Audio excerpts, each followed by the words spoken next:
Hello, welcome to our 4 o'clock live. My name is Jeremy Arzt. I'm a licensed marriage and family therapist. Unfortunately, Jenny is unable to be here with us. However, I am here with the absolutely amazing Wren Goolsby. How are you today, Wren? Good, I'm doing great. Thank you for having me on here. I'm so excited to be here with you. For anybody who knows Wren, they know you're not going to really find a more genuine and authentic person. So it's just so great to be here with you again. Thank you so much. I really appreciate that, man. Wren, today we're going to be talking, the topic today at least is going to be long-term sobriety, navigating those ups and downs. And so I just wanted to start by asking you, what does long-term sobriety mean to you or look like in your life right now? Wow, that's a good question. You know, I honestly, I was thinking about this earlier. It's like, for me, I never thought that I would be here today with 14 years of sobriety, you know? Sure. And man, when I first got sober, I was just trying to figure it out, you know? And I think now for me, what that means is, what really helps me is helping other people.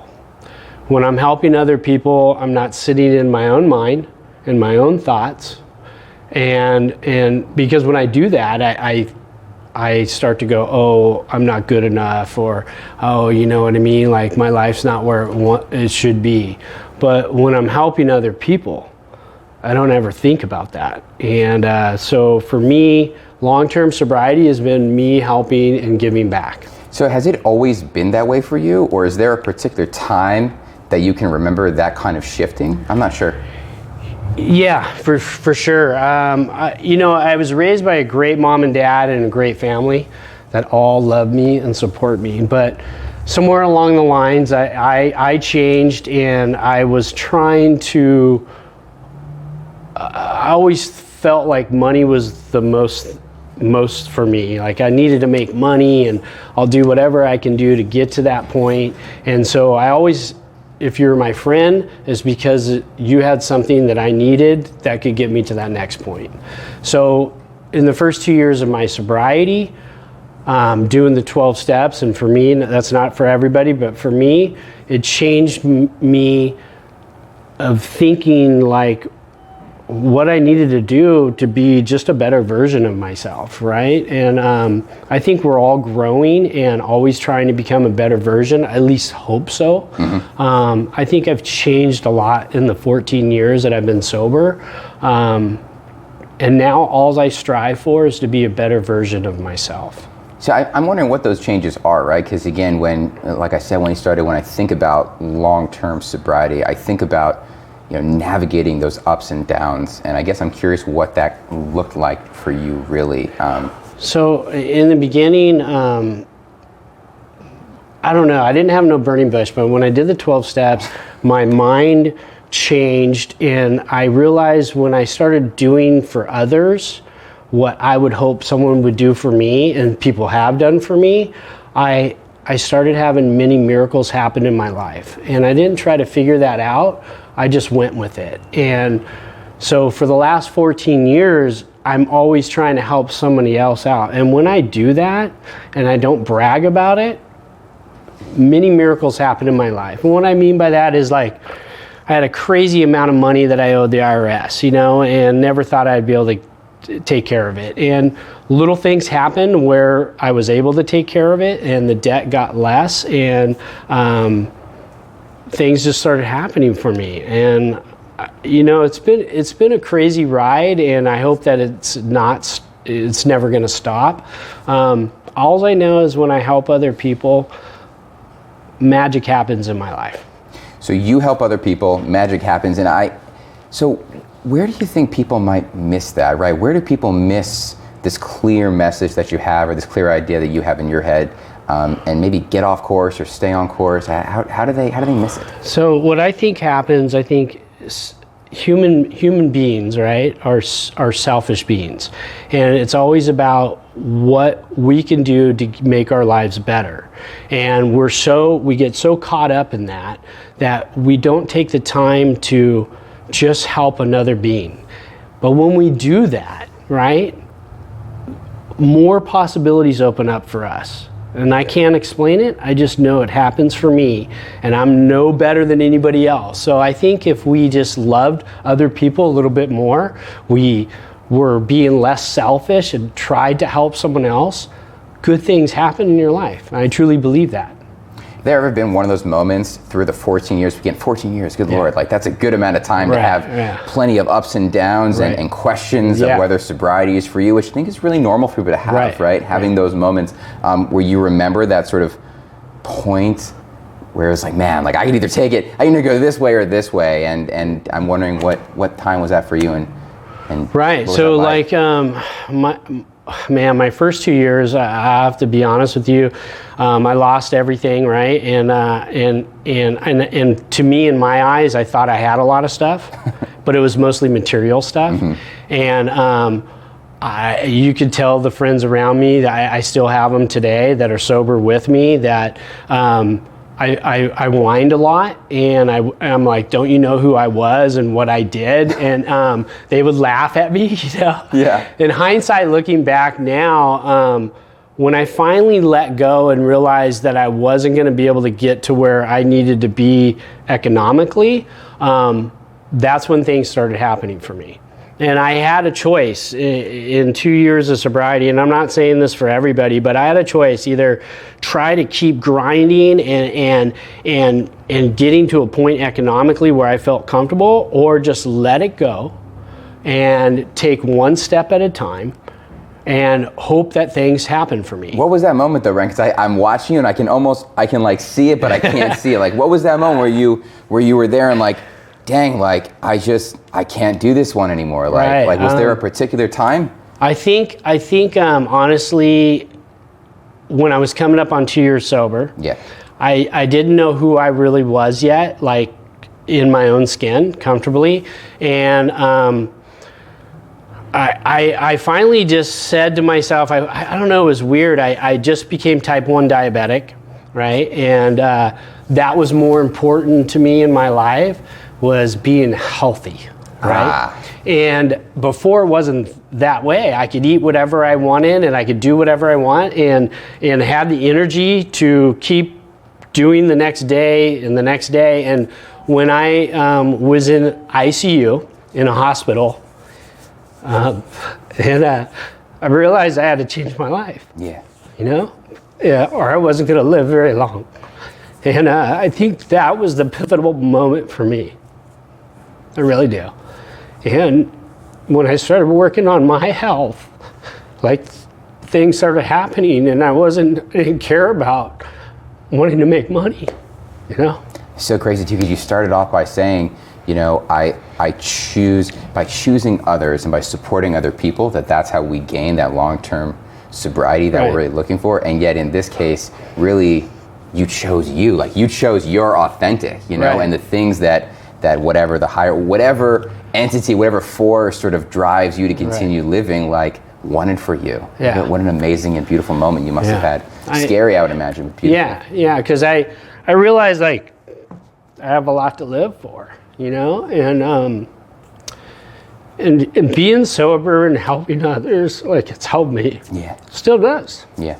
Every day, you could tell I'm getting emotional. I told you I wasn't going to get emotional. I know, but and here I am getting emotional. But dude, but that's what I was talking about when I, you know, like I'm privileged to know you on a personal and professional level, and like there's no one more authentic and more connective that I've met, you know, and so like thank you for sharing that moment with us, and thank you, because I'm sure it was inspiring for anybody seeing it to get that connected with yourself, you know? Yeah. And it's something that people need to see, right? Because I could tell you kept going back to this 2 years, and that's when it was. And that was really what seems like for you sparked that journey towards long-term sobriety. It almost seems like that became this thing where you could weather the storm of those other things because you had made that choice then, right? Right, yeah. So I think, you know, for me, honestly, it was like a double-edged sword. I got type 1 diabetes, and I said, if I continue doing what I've done in the past, I'm not going to have a very longevity in life, right?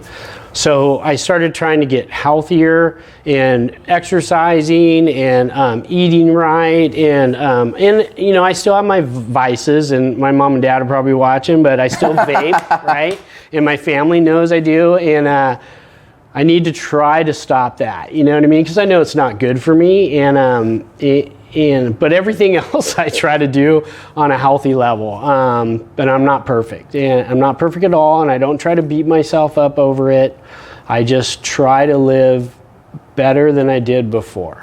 I think you make a really good point, though, even talking about those vices, right, Yeah. about what long-term sobriety is and what it looks like, right? And really, it's not perfect, and we're on a journey, you know? Like, I don't remember if it's like there's some saying or proverb, but I've always thought about this, like, you never want to, like, bloom, because the moment that a flower blooms, for instance, the only step left is to die, right? And so we always want to be in this state of constantly moving and blooming, right? And I hear that in what you're saying, that long-term sobriety doesn't mean being in a destination. Maybe it means just continuing to try and get better and to be better. Yeah, I truly believe that. Look, I'm not perfect in any means. All I know is that I try to be a better version of myself every day, right? And so when I lay my head down at night, I reminisce of the day, of what I did and what I could do better, you know? And I wake up the next day and I hope that I could be a better version of myself, right? And, you know, we've always fall short of things. Like,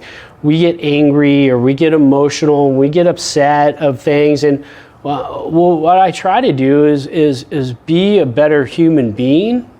So, and when I do that, good things happen in my life, and then that sends a rippling effect to other people, my friends, my family, and they try to be a better version of themselves. I get it. I'm getting this real clear picture of sobriety and the journey you've had on sobriety, where it began with that pivotal moment in the ICU, and you're sitting there and having to choose life, having to choose yourself. Yeah. And that's where it sort of began for you in terms of really being a grounding force in your life. Yeah. And then using the service that you have for others as a way to keep that momentum going, right? I chose me, and by me, I'm giving to others. Does that make sense? Is that just me? Totally. No, I think you're onto something. And funny, you're a licensed family therapist. You know, crazy, right? I know. And it's funny because you got me to think about that too. Like, and that's what I mean by learning. Like, I'm still learning every day. How to be a better person, how to be a better version of myself, and help others. And I want to be able to live long so I can help others, because I want people to have the magic happen like it's happened for me, and because I have such a good life now. I really do. And I think if I stopped helping others, though, I would start, you know, because I still have those character defects where I still want more, but it's not in a healthy way, you know what I mean?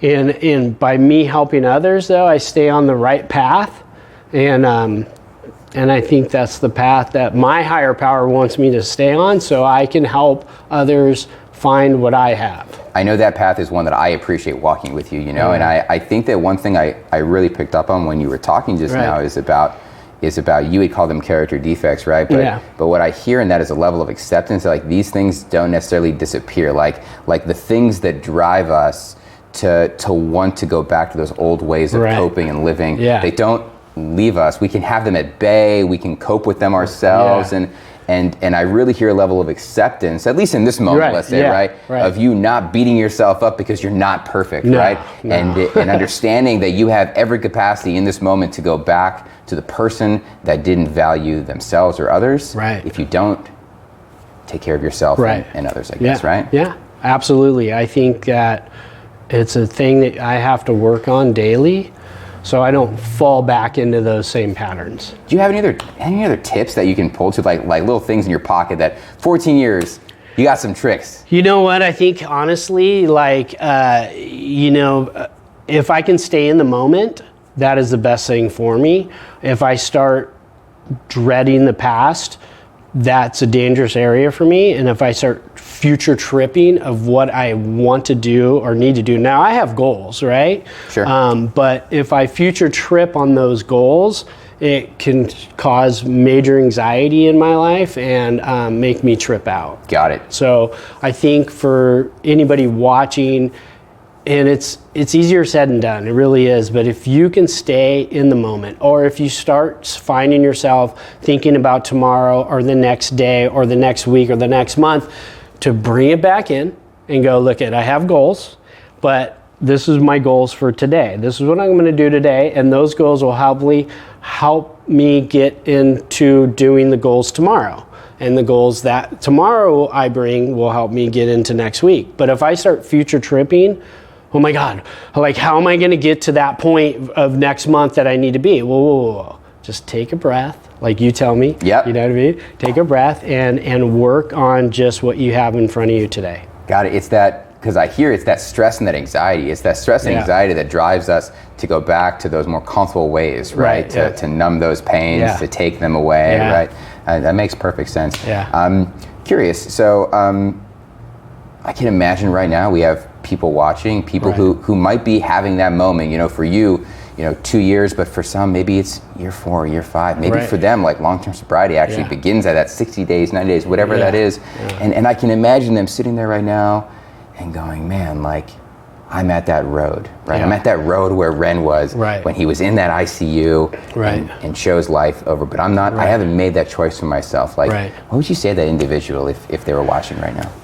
Man, what I would say is, I always tell people this, I say, give it a year of sobriety and work on yourself in that year. And if your life hasn't gotten completely better than how it was, then you can go back to that misery, right? But I know if someone gives in themselves a year and working on themselves and staying sober one day at a time, that their lives will get better. They will. They absolutely will. And there's not one person that their life has gotten better if they stayed sober for a whole year and worked on themselves. And so I say, please give it that opportunity for yourself and watch the magic happen. And if you in that year can work on yourself and help others while you're in that first year of sobriety, watch things get better. And for me, things keep getting better and better and better. Now, we went through a terrible year last year, and a lot of people lost a lot of things that they did, like going to in-person meetings, going to the beach, going and working out and having a routine. And what I can say is always try to have a routine no matter what that is. Like, let's just say, everyone gets on the lockdown again. Well, find a routine, go jogging, go walking, go sit in the sand or the park and meditate. Do things for yourself. They're going to help you stay sober, I got one last thing with that, because I was thinking about this, do you have a Wren tip right now, like a Wren challenge? If I try this for X days and see what happens for that person. Do you have anything in your pocket that you do that you're like, hey, try this? Might not work for everybody, right? But I think for me in my life, I know what's helpful is I look at what other people are doing that's successful, and I try to do what they're doing, and I take what doesn't work and I leave the rest, right? So do you have one of those, a specific thing? I have little things that people that people need to try, if you're really depressed or whatever that it may be, if you can just get up at a certain time every day, right, and take a shower, make your bed, and have one small goal. And that goal may be go on a walk, exercise, or do something for someone else. Just one little simple thing. And watch how you'll start to feel by the end of the week. And if you start feeling better about yourself because you just did those little tasks, add another little task. And as the day goes by, if you add a little task here and there, before you know it, you'll be out of your depression. You'll feel a lot better about yourself because you're able to knock down just little goals. Fantastic. Wren, I want to thank you so much for joining me and being a part and let me share all these moments with you. And I want to thank everybody who joined us today. We will see you next time. Take care. Thanks, guys. Thanks, Jeremy. Bye.